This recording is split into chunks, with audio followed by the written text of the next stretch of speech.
Assalamualaikum warahmatullahi wabarakatuh. Perkenalkan, nama saya Hasan Basori. Saya dari jurusan Teknik Industri. Saya di sini masuk kelas Bahasa Indonesia G556. Saya di sini akan mempresentasikan mengenai sejarah, fungsi, dan kedudukan bahasa Indonesia. Ini merupakan materi dari pertemuan kedua. Kita mulai dari Bahasa Indonesia, Sumpah Pemuda, dan UUD 1945. Pentingnya peranan bahasa Indonesia bersumber pada Sumpah Pemuda tahun 1928 dan Undang-Undang Dasar 1945. Fungsi bahasa Indonesia sebagai alat pemersatu pada masa itu sangat jelas dan sangat menonjol. Tanpa bahasa Indonesia sebagai bahasa kesatuan dan bahasa persatuan, mungkin persatuan bangsa Indonesia belum seperti yang kita saksikan sekarang ini.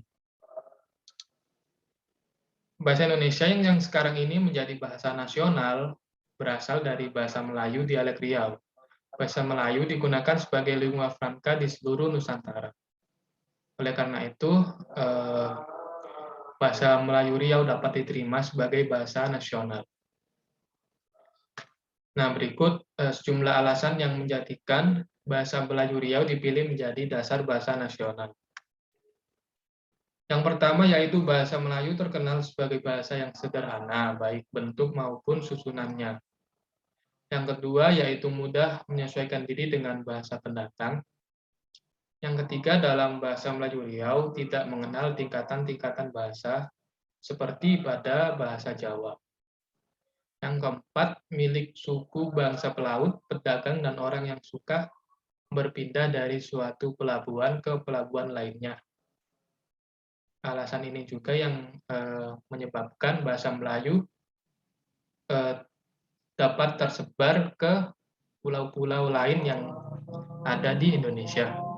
Yang kelima yaitu milik suku yang tempat tinggalnya sangat strategis di Selat Malaka, di daerah lalu lintas pelayaran dan perdagangan antara timur dan barat.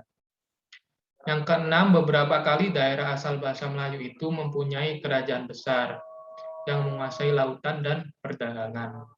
Oleh karena itu juga menyebabkan kerajaan-kerajaan lain di sekitarnya mau tidak mau menggunakan bahasa Melayu Riau sebagai bahasa sehari-harinya. Nah, sejak peristiwa Sumpah Pemuda, bahasa Indonesia berkembang dengan pesat. Ada beberapa faktor pendukung dalam perkembangan bahasa Indonesia. Di antaranya yaitu pemakaian bahasa Indonesia dalam karya-karya Pujangga Baru 1933 yang pada waktu itu diatur atau disensor oleh Lembaga Balai Pustaka, yaitu suatu penerbitan yang mengatur karya-karya tulis di zaman itu atau di zaman penjajahan Belanda. Karena Belanda khawatir dengan kritik-kritik dari karya-karya tulis tersebut.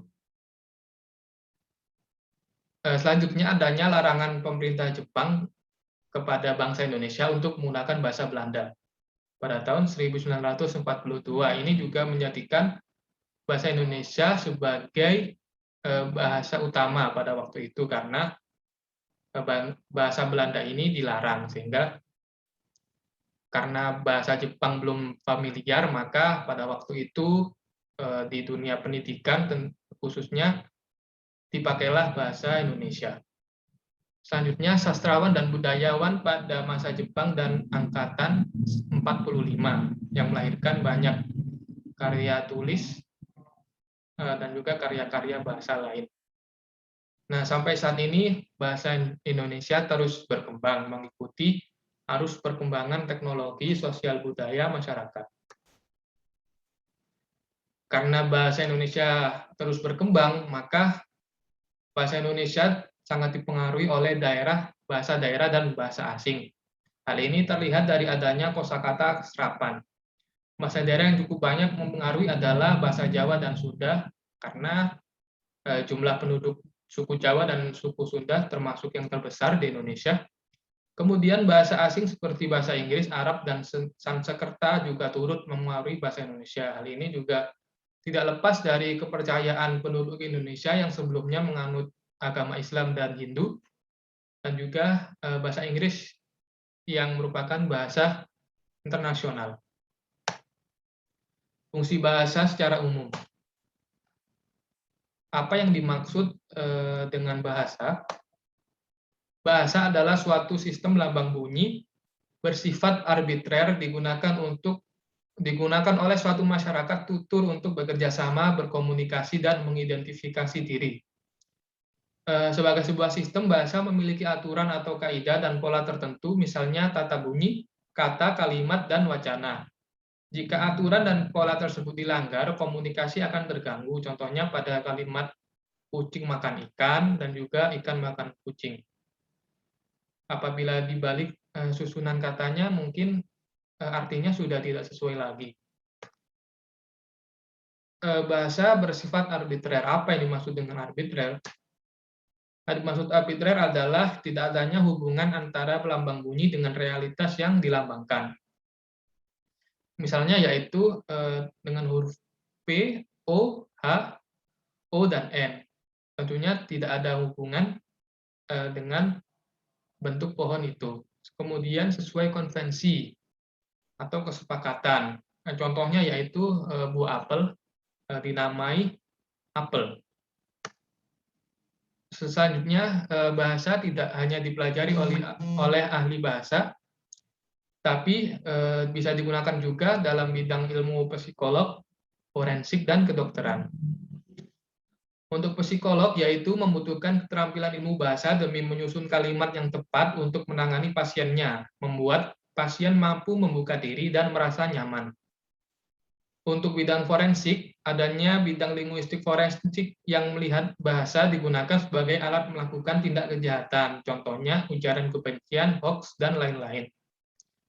Sedangkan di bidang kedokteran, dikenal istilah speech therapy, yaitu terapi bicara yang dilakukan untuk menangani masalah bicara, biasanya pada anak. Selanjutnya, fungsi bahasa dalam kehidupan bermasyarakat. Ada fungsi sosial, fungsi kultural, dan fungsi penalaran. Fungsi sosial menjadi penghubung antar manusia dalam berinteraksi. Fungsi kultural menunjukkan ciri khas daerah dan digunakan untuk mewariskan kebudayaan. Dan bahasa sebagai fungsi penalaran digunakan sebagai media dalam berpikir dan menyampaikan pemikiran. Selanjutnya ada kedudukan dan fungsi bahasa Indonesia. Bahasa Indonesia berkedudukan sebagai bahasa nasional. Di antaranya fungsinya yaitu ada 4. Yang pertama sebagai lambang kebanggaan nasional. Bahasa Indonesia melambangkan nilai-nilai luhur sosial budaya masyarakat Indonesia. Kita tidak boleh bersikap inferior ketika berbahasa Indonesia. Yang kedua ada alat pemersatu. Adanya bahasa Indonesia mempersatukan keanekaragaman sosial budaya di Indonesia. Dengan adanya bahasa nasional, tidak ada tendensi dan intimidasi suku yang satu kepada suku yang lain. Yang ketiga, bahasa Indonesia juga berfungsi sebagai lambang identitas nasional, di mana bahasa Indonesia merupakan bagian dari identitas kita sebagai bangsa Indonesia. Oleh karena itu, kita harus menjaga kualitas berbahasa kita karena bahasa merupakan cerminan dari bangsa. Selanjutnya, bahasa Indonesia sebagai alat penghubung budaya daerah. Masyarakat yang berbeda asal daerahnya dapat berkomunikasi dengan lancar menggunakan bahasa Indonesia sebagai bahasa nasional atau lingua franca.